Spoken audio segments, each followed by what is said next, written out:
हर घर की कहानियाँ टीवी। संजना काफी मॉडर्न और खुले विचारों की थी। साथ ही संजना को मेकअप करना बहुत अच्छा लगता था। संजना हमेशा ही मेकअप करती रहती, खुद को तैयार करती रहती। कुछ दिनों बाद परिवार की मर्जी से संजना की एक अच्छे घर में शादी हो जाती है। संजना शादी के बाद घर को संभालती है और मेकअप भी करती है, लेकिन ये बात संजना की सास सुधा को बिल्कुल भी अच्छी नहीं लगती है। ऐसे ही एक दिन संजना तैयार होकर बाहर जा रही होती है, तभी सुधा संजना को टोकती है, बहू तू इतना सज धज कर कहाँ जा रही है? माँ जी, आज मेरी एक फ्रेंड है, उसका फैशन शो है, तो मैं बस वहाँ जा रही हूँ। बहू लेकिन ऐसे कपड़े पहनकर क्यों जा रही है? अब तेरी शादी हो गई है, अब तुझे अपनी घर गृहस्थी पर ध्यान देना चाहिए। माँ जी, मैं अपनी घर गृहस्थी पर ध्यान देती हूँ, लेकिन मैं अपने ऊपर भी तो ध्यान देती हूँ और शुरू से ही मैं ऐसे फैशन शो अटेंड करती रहती हूँ और मुझे अच्छा लगता है, और मैं आज भी जा रही हूँ। आपको जो भी काम होगा वो बाद में बताना, अभी मैं बिजी हूँ। संजना इतना बोलकर चली जाती है। सुधा कुछ नहीं कर पाती। अगले ही दिन संजना अपने कमरे में नहाने के लिए कपड़े निकालती है। आज तो काफी बड़ा फैशन शो है, आज तो मैं ये वाली ड्रेस पहनूंगी। कितनी प्यारी ड्रेस है ये, और मुझे तो बहुत ही ज्यादा अच्छी लगती है। ऐसा लगता है कि ये ड्रेस मेरे लिए ही बनी है। संजना इतना बोलकर नहाने के लिए चली जाती है। तभी वहाँ सुधा आती है और संजना के कपड़े उठाते हुए कहती है, इसका मतलब मुझे बहू के बारे में अब तक सब सही ही लग रहा था। बहू फिर से बाहर जाने वाली थी। कोई बात नहीं बहू, प्यार से तो मेरी बात नहीं मान रही है। और कहते हैं ना, जब सीधी उंगली से घी ना निकले तो उंगली को टेढ़ा करना पड़ता है। तो अब मैं भी उंगली टेढ़ी ही करूंगी। बहू ये कपड़े पहनकर ही जाने वाली थी ना, तो कोई बात नहीं। अब मैं बहू की इस ड्रेस का वो हाल बनाऊंगी कि बहू कभी ये ड्रेस पहन ही नहीं पाएगी। सुधा अब अपनी बहू की ड्रेस को काफी बुरी तरह फाड़ देती है।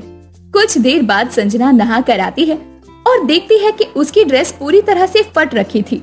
ये देखकर संजना काफी परेशान हो जाती है। ये क्या हो गया? मेरी ड्रेस कैसे फट गई? मैंने अपनी इस ड्रेस को ड्राई क्लीन करवाया था फैशन शो में पहनने के लिए, और अब तो ये पहनने लायक ही नहीं बची। अब इसका मैं क्या करूं और मैं कैसे जाऊं? एक काम करती हूँ, आज मना कर देती हूँ। एक दिन नहीं जाऊंगी तो कुछ बिगड़ थोड़ी जाएगा। संजना फैशन शो में नहीं जाती। ये देखकर सुधा को काफी ज्यादा खुशी होती है। सुधा अब इस तरह ही अपनी बहू को परेशान करने लग गई थी। कभी उसके कपड़े फाड़ देती तो कभी मेकअप का सामान छुपा देती। कई दिन निकल रहे थे और अब तक संजना अपनी सास की चालाकियां समझ नहीं पा रही थी। कुछ दिनों बाद संजना अपने लिए एक नई ड्रेस लेकर आती है।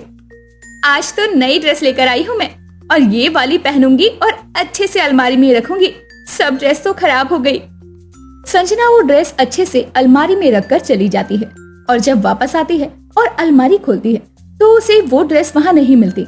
संजना को काफी गुस्सा आता है और वो तुरंत अपनी सास को आवाज लगाती है, माँ जी, मैंने यहाँ पर ड्रेस रखी थी और अब यहाँ पर आकर देखा तो मिल नहीं रही है। आपने देखा कहाँ गई मेरी ड्रेस? बहू तू नए कपड़े लाई? कब लाई? मुझे तो पता ही नहीं। माँ जी, मैं आज ही लाई थी और लाकर संभाल कर अलमारी में ही रखी थी, लेकिन अब आकर देख रही हूँ कि यहाँ है ही नहीं वो वाली ड्रेस। अब मैं क्या करूँ? बहू तू क्या मुझ पर इल्जाम लगा रही है? अरे मैं तेरे ये छोटे छोटे कपड़े क्यों चुराऊंगी? मुझे तू कभी भी ऐसे कपड़े पहनते हुए देख चुकी है क्या? माँ जी, आपने नहीं लिया तो गए कहाँ मेरे कपड़े? आपको नहीं पता कि कई दिनों से मेरे कपड़े कभी फट रहे हैं तो कभी खो रहे हैं। मैं क्या करूँ? बहू वो तो अब तुझे ध्यान रखना पड़ेगा ना, तेरे कपड़े कहाँ जा रहे हैं? तूने अब तक क्यों नहीं बताया? चल कोई बात नहीं, अब कहीं भी जा रहे होंगे तो वो वापस तो आ नहीं सकते, इसलिए अब तू ध्यान रखना जरा।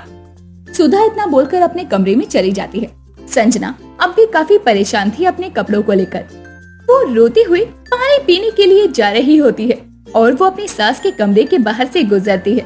तभी वो अपनी सास के हाथ में अपनी ड्रेस देखती है। बहू को बहुत बाहर घूमना होता है ना, तो ठीक है, अब मैं भी देखती हूँ बहू कैसे बाहर जाती है।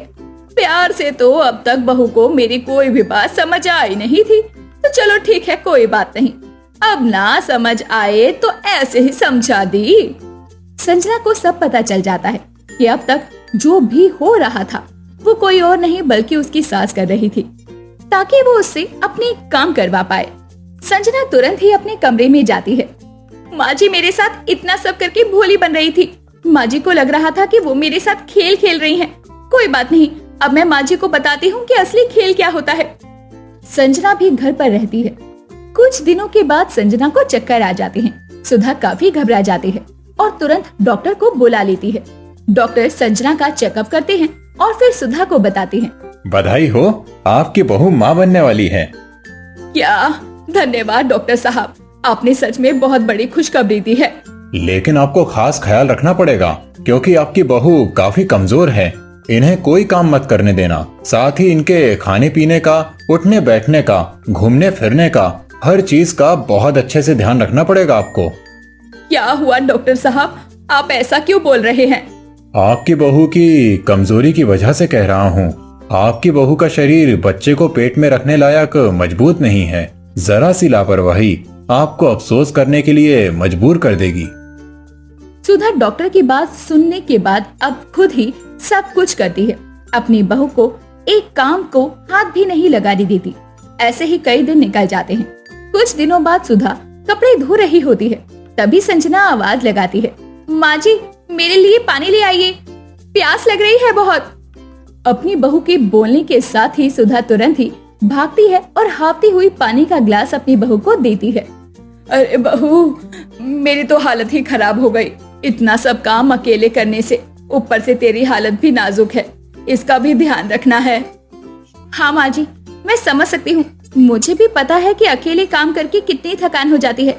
आपको तो पता ही होगा ना, मैं पहले अकेले ही काम कर पा रही थी। हाँ बहू, अब मुझे समझ आ रहा है कि तू कैसे सब अकेले कर रही थी। एक बार बच्चा हो जाए फिर तू जितना काम करेगी उतना ही मैं भी करूंगी। दोनों मिलकर काम करेंगे तो काम आसानी से हो जाएगा और किसी पर काम का बोझ भी नहीं आएगा। अब हुई ना बात, इसे कहते हैं सांप भी मर गया और लाठी भी नहीं टूटी। बहू मुझे माफ कर दे। अब तक तेरे सारे कपड़े जो फट रहे थे, गायब हो रहे थे, वो सब मैंने ही किया था ताकि तू घर का काम करे और कहीं बाहर नहीं जा पाए। लेकिन अब जब मुझे अकेले सब काम करना पड़ रहा है तो मुझे मेरी गलती का एहसास हो गया है। माँ जी कोई बात नहीं, देर से ही सही, लेकिन आपको आपकी गलती का एहसास तो हुआ ना।